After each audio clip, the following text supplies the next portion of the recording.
സുഭഗമോർമകൾ പീലി നീർത്തുന്ന കാലം, പാദമുദ്രകൾ നീർത്തടാകങ്ങളാകും.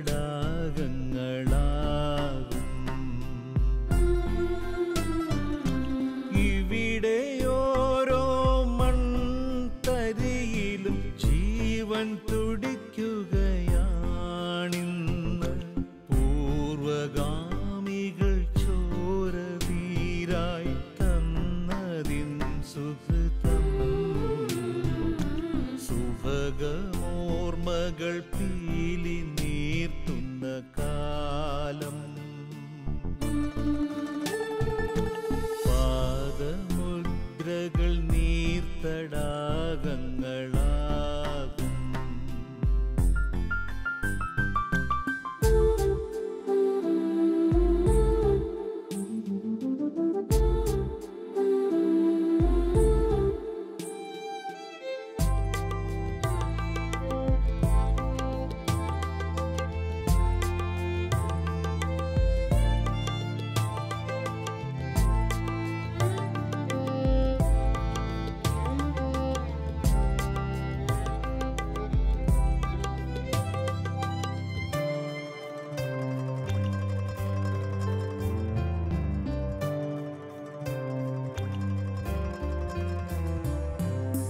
ഇതളുവാടിയ പൂവിലാകുന്നു കായ്കൾ, ഉരുകിയൂറിയ തിരിയിലേയുള്ളു നാളം. ഹൃദയപൂർവം നമസ്കരിക്കണം ത്യാഗം ചെയ്തവരെ. ദൈവമേകുമി സ്നേഹമാതൃക പിന്തുടർന്നിടണം. സുഭഗമോർമകൾ പീലി നീർത്തുന്ന കാലം, പാദമുദ്രകൾ നീർത്തടാകങ്ങളാകും.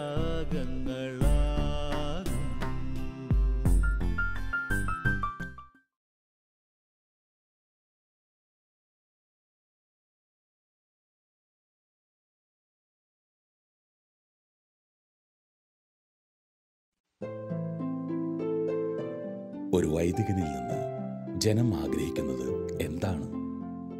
സ്നേഹം, കരുണ, ആശ്രയം എന്നിവയിൽ കവിഞ്ഞ് മറ്റൊന്നുമല്ല. അങ്ങനെ ചില വൈദികർ നമുക്കിടയിലുണ്ട്. സ്നാപകന്റെ താപസ പാരമ്പര്യവും യേശുവിൻ്റെ പ്രവർത്തന നിരതയും ഒത്തുചേർന്ന പ്രേഷിത വര്യന്മാർ. അവരെ നാം കാണാതെ പോകുന്നത് ചാവുദോഷമാണ്. അതിനൊപ്പം ഈ വേദവാക്യങ്ങൾ കൂടി കൂട്ടി വായിക്കാം. ജസ്സയുടെ കുറ്റിയിൽ നിന്ന് ഒരു മുള കിളിർത്തു വരും, അവന്റെ വേരിൽ നിന്നും ഒരു ശാഖ പൊട്ടിക്കിളർക്കും. എങ്കിലിതാ അങ്ങനെ ഒരാൾ, ഫാദർ ജേക്കബ് കുളങ്ങര.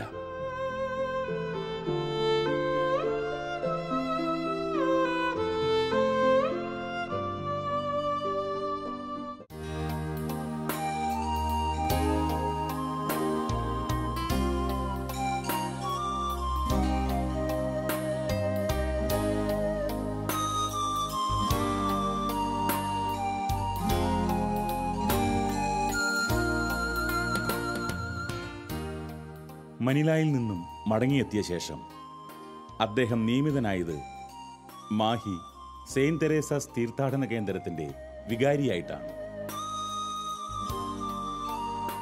മാഹി തീർത്ഥാടന കേന്ദ്രത്തിന്റെ ആധ്യാത്മിക വളർച്ചയ്ക്കായി പ്രവർത്തിച്ചതിനോടൊപ്പം മാഹി ഇടവകക്കാരുടെ വിദ്യാഭ്യാസപരവും സാമൂഹികവുമായ ഉയർച്ചയ്ക്കായി പരിശ്രമിക്കുകയും ചെയ്തു.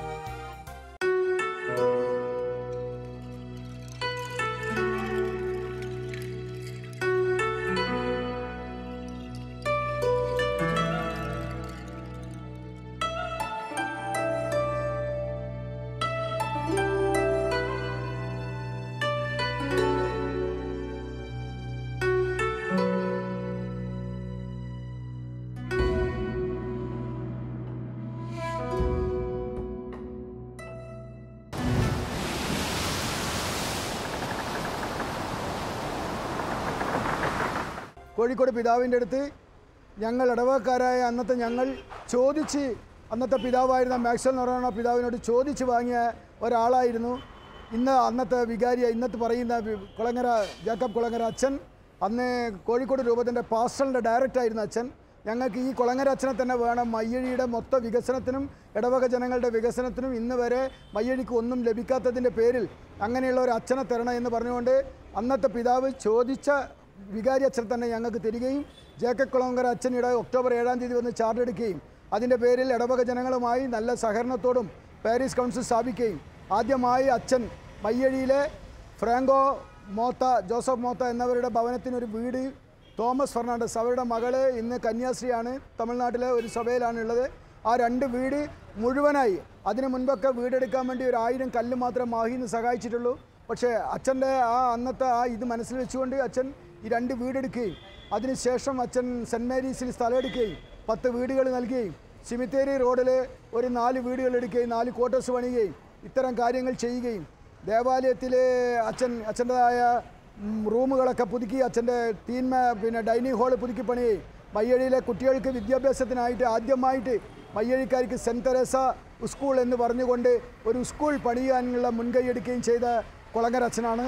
കുളങ്ങര അച്ഛനിക്ക് കിട്ടിയൊരു ഭാഗ്യം എന്ന് പറഞ്ഞു കഴിഞ്ഞാൽ അച്ഛൻ്റെ വൈദിക ജീവിതത്തിൻ്റെ ഇടയിൽ അച്ഛൻ്റെ 25ാമത്തെ വർഷത്തെ ജൂബിലി ആഘോഷിക്കാൻ ഈ പരിപാവനമായ വിശുദ്ധ അമ്മത്രസ്യ പുണ്യവതിയുടെ തീർത്ഥാടന കേന്ദ്രത്തിൽ വെച്ച് ഞങ്ങൾക്കും അതിൽ പങ്കാളിയാകാൻ സാധിച്ചു.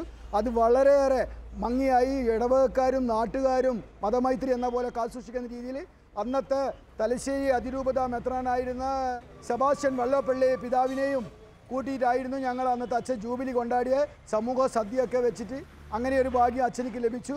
അച്ഛൻ്റെതായ സേവന കാലങ്ങളിൽ ഈ നാട്ടുകാരെയും മയ്യഴി ജനങ്ങളെയും സർക്കാർ തലത്തിലായിക്കഴിഞ്ഞാലും എല്ലാ തലത്തിലും അച്ഛൻ്റെതായ ഒരു നിലവാരം എന്നുണ്ടായിരുന്നു. പള്ളിക്കു അഭിമാനിക്കാൻ വേണ്ടി പറ്റിയ ഒരു രീതി മറ്റുള്ള ഗവൺമെൻറ് തലത്തിൽ വാങ്ങി തന്നിരുന്നു. എന്ത് മീറ്റിംഗ് ഉണ്ടായിരുന്നാലും ആ മീറ്റിങ്ങിൽ അന്നത്തെ വികാരിയായിരുന്ന ജേക്കബ് കുളങ്ങരയിലൂടെയാണ് പിന്നീടുള്ള അച്ഛന്മാർക്കൊക്കെ ഈ സർക്കാർ തലത്തിലുള്ള മീറ്റിങ്ങിൽ പങ്കാളിയാകാൻ സാധിച്ചത്. ഫിലിപ്പൈൻസിൻ്റെ തലസ്ഥാനമായ മനിലായിൽ ഞാൻ ഒരു കൊല്ലം ഉപരിപഠനം പൂർത്തിയാക്കി തിരിച്ചു വന്നപ്പോഴാണ് ഞാൻ ബിഷപ്പ് ഹൗസിൽ താമസിച്ചുകൊണ്ട് രൂപത പാസ്റ്റർസിൻ്റെ ഡയറക്ടറായിട്ട് സേവനമനുഷ്ഠിച്ചത്. അങ്ങനെ പാസ്റ്റർസിൻ്റെ ഡയറക്ടറായിട്ട് സേവനമനുഷ്ഠിക്കുമ്പോൾ മാഹിപ്പള്ളിയുടെ വികാരിയായിരുന്ന ജോസഫ് കൊട്ടക്കയം അപ്രതീക്ഷിതമായി മരണമടഞ്ഞു. അപ്പോഴേക്ക് എന്നെയാണ് ഈ മാഹിയിലേക്ക് വികാരിയായി നിയമിച്ചത്. മലബാറിലെ എന്ന് വേണ്ട തെക്കേ ഇന്ത്യയിലെ തന്നെ പ്രസിദ്ധ തീർത്ഥാടന കേന്ദ്രം അറിയപ്പെടുന്ന ഈ മാഹിയിലെ ഈ തീർത്ഥാടന കേന്ദ്രത്തിൻ്റെ വികാരിയായി തീരുക വളരെ വലിയൊരു ഭാഗ്യമായി തന്നെയാണ് കരുതുന്നത്. അവിലാലി അമ്മത്രേസ്യയുടെ നാമത്തിലാണ് ഈ തീർത്ഥാടനം നിലകൊള്ളുന്നത്. ഈ നാട്ടിലുള്ള എല്ലാവർക്കും ഇന്ത്യയിൽ തന്നെ പല ഭാഗങ്ങളിൽ നിന്നുമായിട്ട് ഇവിടെ ആൾ വരാറുണ്ട്. പ്രത്യേകിച്ച് നമ്മൾ കുടിയേറ്റ കേന്ദ്രങ്ങളിൽ നിന്നും വളരെയധികം ആളുകളാണ് എല്ലാ ദിവസവും വന്നാണ് ഇവിടെ വരികയും പ്രത്യേകിച്ച് തിരുനാൾ ദിവസങ്ങളിൽ വലിയൊരു ജനസംഖ്യ ഇവിടെ വന്ന് വിശുദ്ധ അമ്മത്രേസ്യയുടെ അനുഗ്രഹങ്ങൾ പ്രാപിച്ചുകൊണ്ടിരിക്കുകയും ചെയ്യുന്നത്.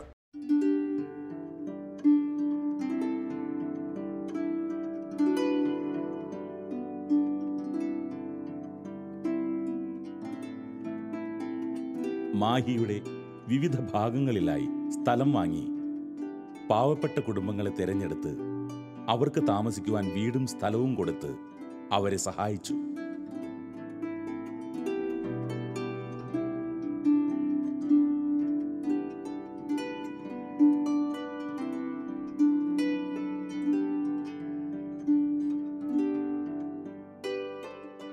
ആയിരത്തി 1989 മാഹി സെന്റ് തെരേസാസ് ഇടവകയുടെ ദേവാലയത്തിലെ 250ാം വാർഷികത്തോടനുബന്ധിച്ചിട്ടാണ് ഈ കോളനി പണിയാൻ വേണ്ടി അന്നത്തെ പിതാവ് അന്നത്തെ ഇടവക വികാരിയച്ഛനായ ബഹുമാനപ്പെട്ട ജേക്കബ് കുളങ്ങര അച്ഛനുമായി ആലോചിച്ച് തീരുമാനമെടുത്തത്. ആ തീരുമാനിച്ചതിൻ്റെ ഭാഗമായി ഇവിടെ 10ഓളം കുടുംബങ്ങൾക്ക് ഭവനം നിർമ്മിക്കേണ്ട ഒരു പദ്ധതി ആസൂത്രണം ചെയ്യുകയും അതിൽ 4 പേർക്ക് ഭവനം പണിത് കൊടുക്കുകയും ബാക്കി വരുന്ന 6 പേർക്ക് അതിനുള്ള സ്ഥലം സൗജന്യമായി കൊടുക്കുകയാണ് ചെയ്തത്. അതുകൊണ്ട് വളരെയേറെ കൂട്ടുകുടുംബ സംവിധാനമായി ബുദ്ധിമുട്ടിയിരുന്ന പലർക്കും സ്വന്തമായി ഭവനം വയ്ക്കുവാനുള്ള ഒരു സൗകര്യം ലഭിച്ചു. അതുപോലെ തന്നെ മറ്റ് സ്ഥലങ്ങളിൽ നിന്ന് ഈ ഇടവകയിൽ വന്ന് താമസിച്ച് ഭവനമില്ലാതിരുന്നവർക്ക് ഭവനം കൊടുക്കുവാനും ഇതുമൂലം സാധിച്ചു. അങ്ങനെ ഒരു 10 കുടുംബത്തിന് നല്ല രീതിയിൽ സ്നേഹപൂർവ്വം ജീവിക്കാനുള്ള ഒരു അവസരം അദ്ദേഹത്തെ പോലുള്ള ഒരു മനുഷ്യസ്നേഹിയുടെ ഫലമായി ഇവിടെ ലഭിക്കുകയുണ്ടായി. അന്ന് കിട്ടിയ വീടുകളും സ്ഥലങ്ങളും ഉപയോഗിച്ച് ഓരോരുത്തരും അവരവരുടെ കഴിവിനനുസരിച്ച് വീട് നിർമ്മാണം കൂടുതൽ സൗകര്യപ്പെടുത്തിക്കൊണ്ട് ഇന്നിപ്പോൾ ഈ കാണുന്ന അവസ്ഥയിൽ നല്ല രീതിയിൽ എല്ലാവർക്കും തന്നെ വീട് നിർമ്മാണം ആരംഭിച്ച് ജീവിതം സൗകര്യങ്ങൾ കുറേ കൂടി മെച്ചപ്പെടുത്തുവാൻ സാധിച്ചത് ബഹുമാനപ്പെട്ട നമ്മുടെ ജേക്കബ് കുളങ്ങര അച്ഛനോട് എന്നും ഞങ്ങൾക്ക് നന്ദിയും കടപ്പാടും ഉണ്ടായിരിക്കുന്നതാണെന്ന് അച്ഛൻ്റെ സ്നേഹപൂർവ്വമുള്ള നല്ല മനസ്സിനും ആദരവിനും എന്നും ഞങ്ങൾ പ്രാർത്ഥനയോടെ അച്ഛനെ ഓർക്കുന്നതാണ്.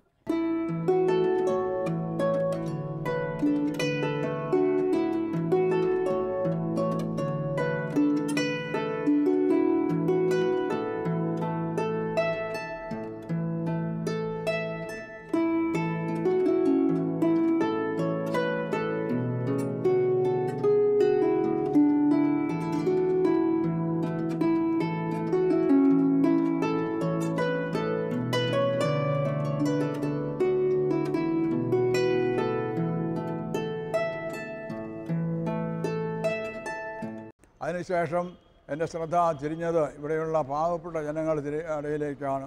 വളരെയധികം ആളുകൾ വീടില്ലാതെ ബുദ്ധിമുട്ടുന്നവരായി കണ്ടു. അപ്പോൾ അവർക്ക് വേണ്ടിയിട്ട് ഞാൻ ഇവിടെ ടൗണിൽ തന്നെ ആസ്പത്രിയുടെ സമീപത്തായിട്ട് 30 സെൻറ്റ് സ്ഥലം വാങ്ങുകയും 10 വീട്ടുകാർക്ക് അത് കൊടുക്കുകയും ചെയ്തു. ആ 10 വീട്ടുകാരും ഇന്ന് വളരെ സന്തോഷമായിട്ട് കഴിഞ്ഞുകൂടുകയാണ്. കാരണം ഇത്ര നല്ല സ്ഥലത്ത് സൗകര്യമായിട്ട് വീട് കിട്ടുക അവർ വിചാരിക്കാത്ത ഒരു കാര്യമായിരുന്നു. അവരെപ്പോഴും ദൈവാനുഗ്രഹം ദൈവത്തിന് നന്ദി പറഞ്ഞുകൊണ്ടും എന്നെ ഓർത്തുകൊണ്ടും ഒക്കെ എനിക്ക് വേണ്ടി പ്രാർത്ഥിച്ചുകൊണ്ടും മുന്നോട്ട് പോകുന്നുവെന്ന് അറിയാൻ സാധിച്ചതിൽ നന്ദിയുണ്ട്. പിന്നീട് ഞാൻ സെമിത്തേരിയിലേക്ക് പോകുന്ന വഴിക്ക് ഒരു 4 ഫ്ലാറ്റ് പണിത് 4 വീട്ടുകാർക്ക് വീടില്ലാത്തവർ കൊടുത്തു. അതും അവർ സന്തോഷപൂർവ്വം അവിടെ കഴിയുകയാണ്.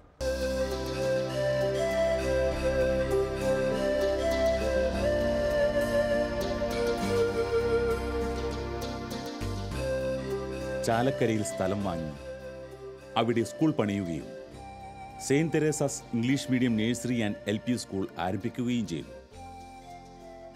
അതിനടുത്തായി തന്നെ 50 സെൻറ്റ് സ്ഥലം വാങ്ങി ഭാവിയിൽ ഒരു കോൺവെന്റ് തുടങ്ങുവാനുള്ള സാഹചര്യം ഉണ്ടാക്കുകയും ചെയ്തു. അദ്ദേഹം തുടങ്ങിയ LP സ്കൂൾ ഇന്ന് higher secondary സ്കൂളായി പ്രവർത്തിച്ചുകൊണ്ടിരിക്കുന്നു.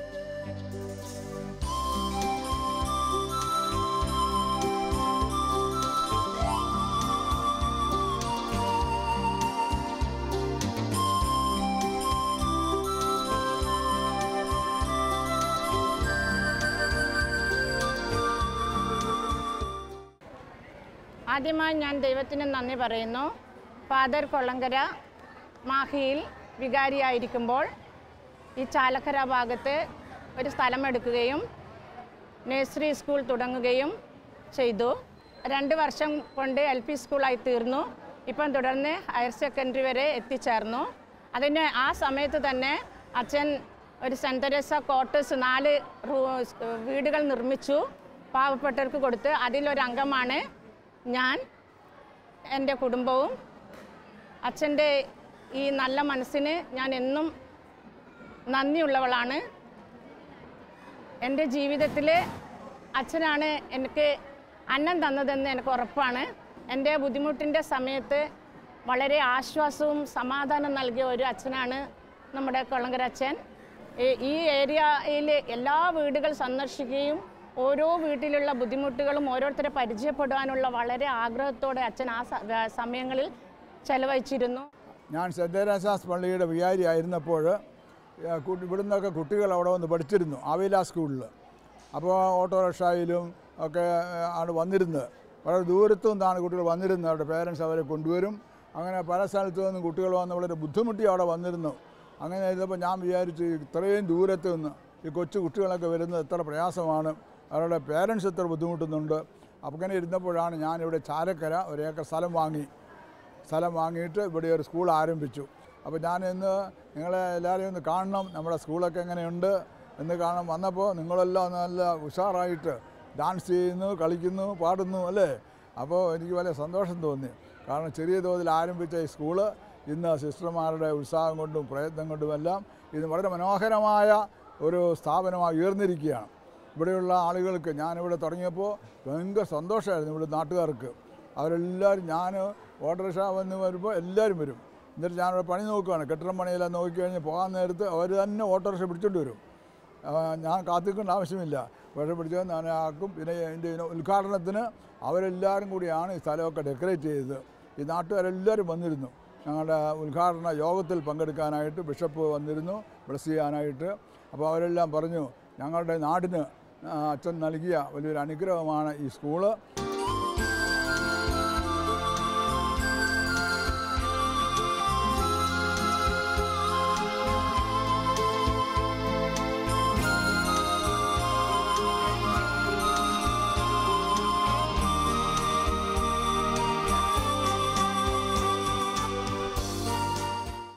With a deep sense of gratitude, I am here to speak a few words about Reverend Father Jacob Kulangara.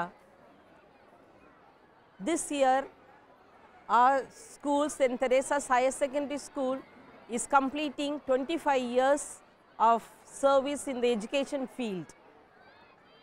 The seed which was sown by Reverend Father Jacob Kulangara has grown into a big tree, and today 1,300 students are studying in this school. The staff and the students of this school are very grateful to Reverend Father Jacob Kulangara for what he has done 25 years ago. On behalf of all the teachers and the students, I thank Reverend Father Jacob Kulangara for his wonderful service he has started before 25 years. May God bless him with good health, long life, and may he enjoy his care and protection.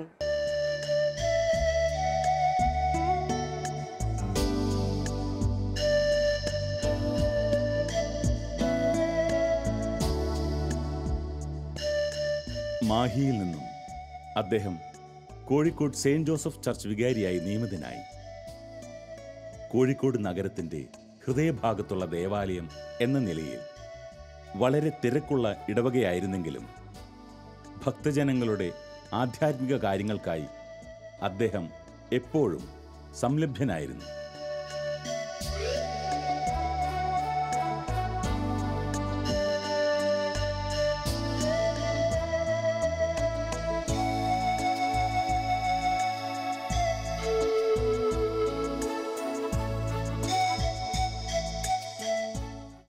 ബഹുമാനീയനായ Jacob Kulangara അച്ഛൻ്റെ തൻ്റെ mission പ്രവർത്തനങ്ങളെക്കുറിച്ച് പറയുകയാണെങ്കിൽ, ഞാൻ അദ്ദേഹത്തെക്കുറിച്ച് അറിയുന്ന കാലഘട്ടം മുതൽ തന്നെ അദ്ദേഹത്തെക്കുറിച്ച് പറഞ്ഞു കേൾക്കുന്നത് ചിറക്കൽ മേഖലയിലെ തീഷ്ണമതിയായ ഒരു മിഷണറിയായിട്ടാണ്.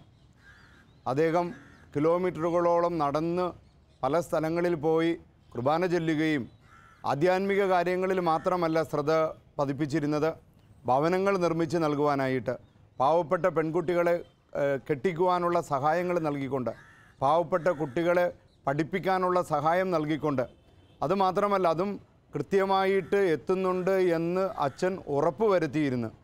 ആ സഹായങ്ങൾ കൊണ്ട് ആ കുടുംബങ്ങൾ രക്ഷപ്പെടുന്നുണ്ട് എന്ന് ശരിക്കും നോക്കിക്കണ്ടാണ് അച്ഛൻ ചെയ്തിരുന്നത്. അതുമാത്രമല്ല അച്ഛൻ ചെല്ലുന്ന ഇടവകകളിലൊക്കെ തന്നെ വലിയ വളർച്ചയാണ് ഉണ്ടാകുന്നത്. പ്രത്യേകിച്ച് എനിക്കറിയാവുന്ന മദർ ഓഫ് ഗോഡ് കത്തീഡ്രൽ പള്ളിയിൽ അവിടെ വലിയ ഒരു ഹാള് നിർമ്മിച്ചും അവിടെ മറ്റ് പലവിധത്തിലുള്ള ഡെവലപ്മെൻറ്റ്സ് കാര്യങ്ങളിൽ അച്ഛൻ ശ്രദ്ധ പതിപ്പിക്കാറുണ്ട്. ഇപ്പോൾ ചുണ്ടേപ്പള്ളിയിൽ തന്നെയാണെങ്കിൽ ഇന്ന് അവിടെ വലിയൊരു ഹാളുണ്ട്. അതിന് പ്രധാനപ്പെട്ട കാരണക്കാരൻ നമ്മുടെ ജേക്കബ് കുളങ്ങര അച്ഛനാണ്. അപ്പോൾ ചെല്ലുന്ന സ്ഥലങ്ങളിലെല്ലാം പള്ളിയുടെ വളർച്ചയ്ക്ക് മാത്രമല്ല സാധാരണക്കാരുടെ വളർച്ചയ്ക്ക്, ആധ്യാത്മിക വളർച്ചയ്ക്കും സാമ്പത്തിക വളർച്ചയ്ക്കും സാമൂഹ്യപരമായ വളർച്ചയ്ക്കും അച്ഛൻ ചെയ്യുന്ന നന്മകളെ ദൈവം കാണുകയും അദ്ദേഹത്തെ അനുഗ്രഹിക്കുകയും ചെയ്യട്ടെ എന്ന് എപ്പോഴും ഞാൻ ആത്മാർത്ഥമായിട്ട് പ്രാർത്ഥിക്കാറുണ്ട്. കൂടാതെ തൻ്റെ ഇടവകയിൽ താമസിക്കുവാൻ ഭവനമില്ലാതെ കഷ്ടപ്പെടുന്ന നിർധനരായ കുടുംബങ്ങളെ കണക്കിലെടുത്ത് അവർക്കായി മേരിക്കുന്നിലെ പുലിയാൻകോട് എന്ന സ്ഥലത്ത് 30 സെന്റ് സ്ഥലം വാങ്ങി അവിടെ 6 വീടുകൾ പണിത് 5 സെന്റ് സ്ഥലവും കൂടി വീടിനോടൊപ്പം കൊടുത്ത് അവരെ സഹായിക്കുകയുണ്ടായി. ഈ കുടുംബങ്ങൾ ഇന്ന് സന്തോഷമായി കഴിയുന്നത് വളരെ അഭിമാനകരമായി അദ്ദേഹം ഓർക്കാറുണ്ട്.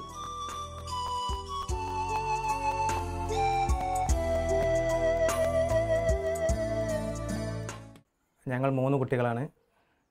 ഒരു അനിയൻ, ചേച്ചി.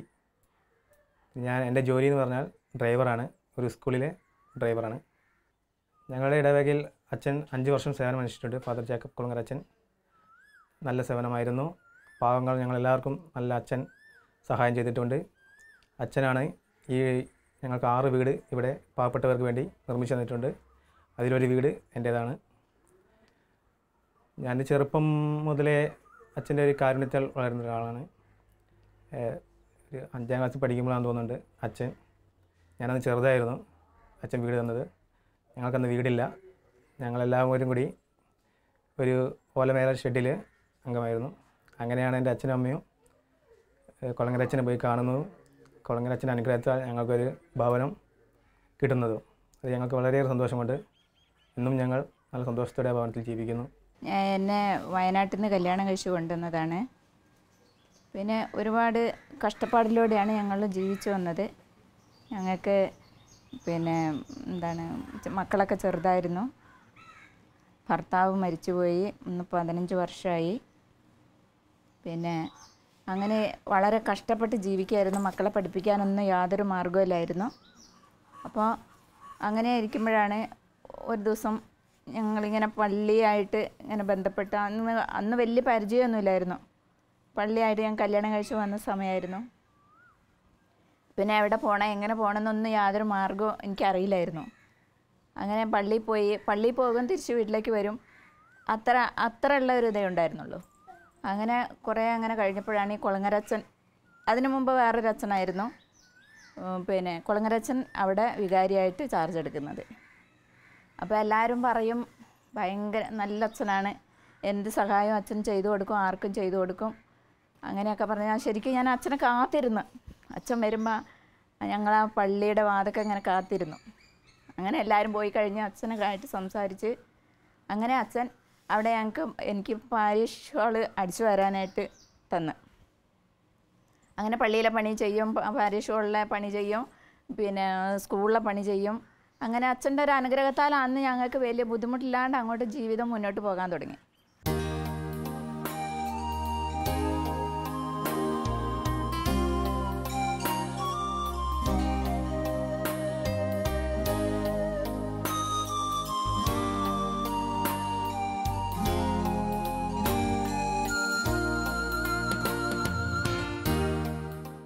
പിന്നെ അന്നൊക്കെ മക്കൾ വളരെ ചെറുതായിരുന്നു. അവർക്ക് പഠിക്കാനൊന്നും, ഭർത്താവിന് വലിയ പണിയൊന്നുമില്ല, കൂലിപ്പണിയാണെങ്കിലും അത് അന്ന് അങ്ങനെ വലിയ ഒരു സുഖമില്ലായിരുന്നു. അങ്ങനെ ഞങ്ങൾ അച്ഛൻ്റെ സഹായത്താൽ അച്ഛൻ വളരെയധികം സഹായിച്ചിട്ടുണ്ട് ഞങ്ങളെ. മക്കൾക്ക് പഠിക്കാനാണെങ്കിൽ ഒരു പൈസ ഇല്ലയെന്ന് പറഞ്ഞു കഴിഞ്ഞാൽ അച്ഛൻ എന്തായാലും അവന് സ്കൂളിലേക്ക്, മൂത്തവൻ ഫുട്ബോൾ കളിക്കാരനായിരുന്നു, അന്ന് പ്രാക്ടീസൊക്കെ ചെയ്യുന്നേ ഉള്ളൂ. അപ്പോൾ ബൂട്ട് വാങ്ങണം, ബൂട്ടിന് പൈസ ഇല്ല. അപ്പോൾ അച്ഛൻ്റെ അടുത്ത് പറഞ്ഞപ്പോൾ അച്ഛൻ പറഞ്ഞു അവനോട് ഉച്ചയ്ക്ക് ഇങ്ങോട്ട് വരാൻ പറഞ്ഞു. അങ്ങനെ അവൻ വന്ന് അച്ഛൻ പൈസ കൊടുത്ത് ബൂട്ട് വാങ്ങി. അച്ഛൻ്റെ കൈ കൊണ്ടാണ് ആദ്യം അവന് ബൂട്ട് കിട്ടിയത്. അങ്ങനെ ഒരുപാട് കഷ്ടപ്പാടിലൂടെയൊക്കെ കുറേ കഴിഞ്ഞ് കഴിഞ്ഞപ്പോൾ അച്ഛൻ എനിക്ക് സ്കൂളിലൊരു ജോലി വാങ്ങിത്തന്നു. അങ്ങനെ വലിയ ബുദ്ധിമുട്ടൊന്നുമില്ലാതെ ജീവിതം മുന്നോട്ട് പോയി. അപ്പോൾ പിന്നെ വീടില്ല. ഞങ്ങളൊരു വാടക വീട്ടിലായിരുന്നു താമസിച്ചിരുന്നത്. ഒരുപാട് അംഗങ്ങളുള്ള വീടായിരുന്നു. 12 അംഗങ്ങളുള്ള വീട്ടിലേക്കാണ് എന്നെ കെട്ടിക്കൊണ്ടുവന്നത്. ചെറിയൊരു വീടാണ്, വാടക കൊടുക്കണം. അങ്ങനെയൊക്കെ ആയപ്പോൾ അച്ഛനോട് പറഞ്ഞ്, ഞാൻ എൻ്റെ കഷ്ടപ്പാട് അച്ഛനോട് പറഞ്ഞു. അങ്ങനെ അച്ഛൻ പറഞ്ഞു, അങ്ങനെയാണ് അച്ഛൻ എനിക്ക് ഇവിടെ ഒരു സ്ഥലം കണ്ട് വീട് വെച്ച് തന്നത്.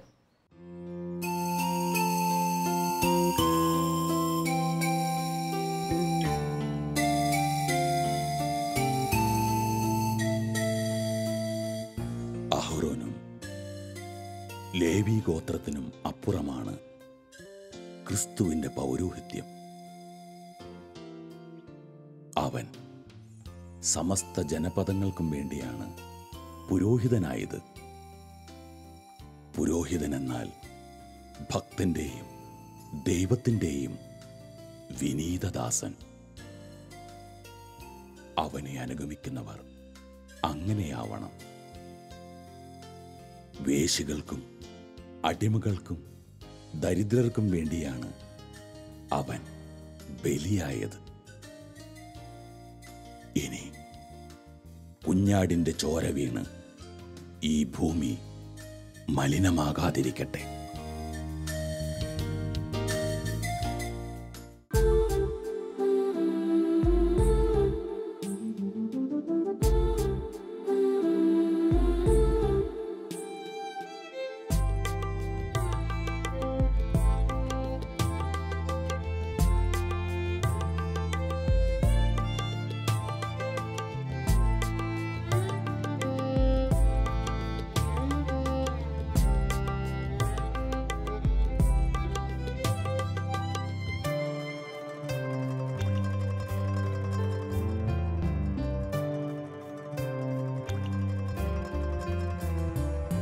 കരുണയേറിയ കാൽവരി കുന്നിലൂറും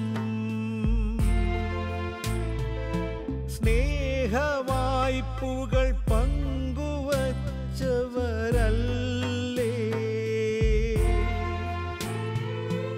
ഇവിടെ നിന്നും രക്ഷ നേടാതാരും മടങ്ങുകയില്ല.